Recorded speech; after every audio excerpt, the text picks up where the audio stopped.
Good morning. I'm fairly certain that a vast majority of you are familiar with at least the peripheries of diversification. For those of you that are not, A, reach out to me, we need to talk.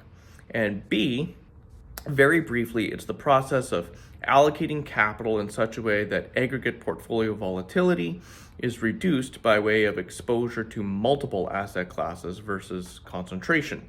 Put another way, it's simply not putting your eggs all in one basket, right? So today I'm here to talk about one of three, it'll be a 3-point series, notes that you may want to consider about diversification. So the term is thrown around very loosely, and I think that it's important to recognize its complexity prior to just attempting to rebalance your portfolio. So these are not specific recommendations. For advice on your own portfolio, I think you should speak to your financial advisor or whatever financial professional you deal with. So point number one, efficient diversification. So as long as you're diversifying two securities that are not completely identical, you're reducing the volatility of your portfolio, okay? But this can miss the point a bit too. So think about this. Company A and Company B are both American banks, right?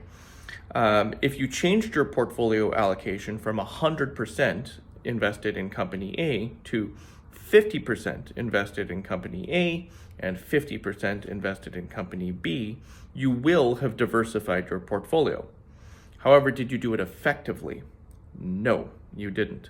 And the reason for this is because both companies operate within the same market sector, right? The same geographical location. They share many of the same attributes as firms. So while it's very unlikely that each of Company A and Company B will achieve the identical rate of return year after year, it's also true that they move in the same direction, right? So if the US banking sector is successful, both banks will achieve a similar rate of return positively. And if the US banking sector goes down, you'll see them both go down, right? Maybe to different degrees, but they'll go the same direction. This is referred to as correlation. These stocks are correlated. Company C and Company D, however, share a different relationship. Company C is an oil producer and Company D is an airline. So if Company C raises the cost of its fuel, it's going to affect Company D negatively and its stock price will decline. This is referred to as negative correlation. And then stocks that are completely unrelated to each other and they don't share any relationship whatsoever are referred to as non-correlative stocks. So when you're diversifying, an investor should seek to invest in securities that are anti-correlated or non-correlated in order to maximize the efficiency of diversification. The whole point of diversification is to buffer some of the loss when a security declines.